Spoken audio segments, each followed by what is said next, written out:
Hello, everybody. Today I wanted to talk about slavery. And now I know this is a very sensitive topic, but I was just thinking about how, for example, the West, right, in particular, the United States, and I guess more specifically the Western European countries, they prosper, right? Why they prosper. And I think it may be, well, obviously it's connected to all these other ideas of like technological advancements. There's an idea around that says that the reason why the United States has prospered so much is because it has copyright laws. So if you create something and you copyright it, other people can't basically make money off it, and they protect creators' rights, whereas in other countries they don't. But I think a major contributing factor to the prosperity of the West could be slavery, right? Because if you think about it, slavery is what? Free labor, right? So you basically work, you basically make people work for free or for very low wages, right? So obviously, if you have a business, like in this case, they had the plantations, and that's where they started to. I think the first businesses were actually from the plantations, which were cotton, sugar, and coffee, right? Like these type of merchandise that people would buy. That's how they started getting wealthy and rich, right? I think Brazil was the last country to have slavery, and that was up until 1888, and that's when like slavery was abolished. Currently, I think slavery is still done throughout the world, but it's now illegally internationally, right? So you can have slaves, but you also run the risk of getting in trouble with the law. Now it's very interesting because I think Africa. I don't really know what happened in Africa with the transatlantic company. This company that basically took people from Africa and brought them over to the United States and to Europe. But I know there were people in Africa that were dealing slaves, like Africans that would deal their own people, right? And I found that kind of interesting because it's kind of like what happened in the Holocaust, right? If you ever read Viktor Frankl's book, The Man in Search of Freedom, or The Man in Search of Meaning, sorry, he states that there were good Nazis, right? There were Nazis in the concentration camps that would help the Jews, right? Obviously not like escape or anything, but like they would give them medicine, they would kind of like look out for them in small ways. And there were actually Jews in the concentration camp that would treat their own people like shit, right? So it's interesting how we always seem to think of history, or as black and white, right? Like these were the bad guys, these were the good guys, when in reality it's more layered than that, right? It's more nuanced. So I find that interesting how there were Africans that were dealing Africans, in the slave trade.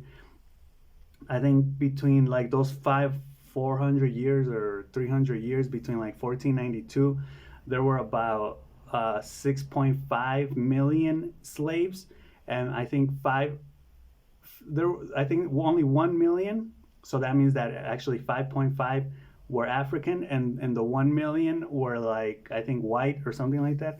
Because there have been slaves that are different cultures, different nationalities, right? Different, yeah, from different parts of the world. But I think, coming back to the argument, I think that's why the West prospered. Now, I know it's illegal, and you could say, well, all these other developing countries I mean, Brazil had slaves, but what happened with Brazil? Why isn't Brazil like as prosperous as like the United States or the West, right? Where I think we kind of like think about the West as the first world countries, right? Where there's another notion where that term first, second, third world, there actually isn't a second world, and that had to do more with the countries that were either against the Soviet Union, and the countries that were with the Soviet Union, which were actually considered the third world countries, because it was considered like the third ideology or something like that in history. But yeah, there are these Eastern European cultures, and just the East in general. I talked about this in my video, Discovering America, how they have, or they had, their ideologies like fixed, right?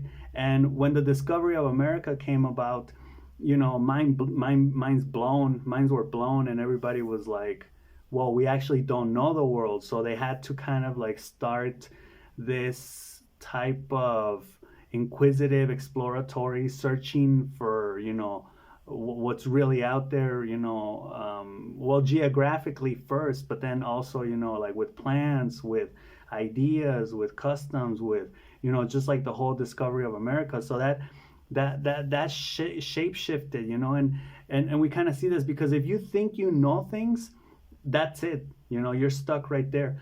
But if you have this attitude, this belief of like, there's more out there, I need to learn, I need to keep, expanding my mind, then you're going to develop, you're going to change, you're going to grow, you're going to learn, you're going to mature. That helps you out a lot. And as a country, as a people, I think that helps the people a lot, right? Now, lastly, I want to touch on this point, which is the sense of superiority, because this type of relationship where there's a master and a slave, or masters and slaves, does have to affect psychologically the heads and the minds of the people from both sides, right? The people that are the masters, they should have, after they abolish slavery, they should still have those type of traits, right? Where they feel superior, where they tell people what to do, where they control people, right? And the people that lived as slaves, they're gonna have like an inferiority complex, or they're gonna feel like they're less than, right? So all of that, translated into our modern day, we could probably see that reflected on a world scale, with like Europeans and the United States, where they're people, they're people that are going to be like feeling superior, like morally superior, financially superior, just virtuously, like they're better. They're the ones that should be dictating the world terms, right? Like the world conditions.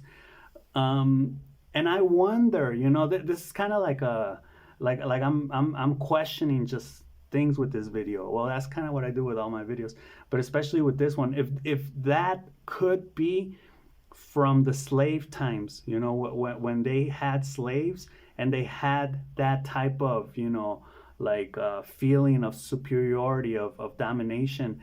And that translated into the modern days, where obviously now it's more sophisticated, it's more layered, it's more complex, but it's still kind of like the same notion, right? Where it's like, you can't do that, but we will do it. Like with different types of things, like just the fact that I was watching this documentary on like Obama, where they told him like, that as a president you're gonna have to kill people, you're gonna have to order like the army or the militants to kill people, right? And Obama was like, yeah, I know that. So it's like you as a moral superior, you're still gonna do things that are like, questionable. So it's not really, at the end of the day, I think we're all the same. We're all humans. We all make mistakes.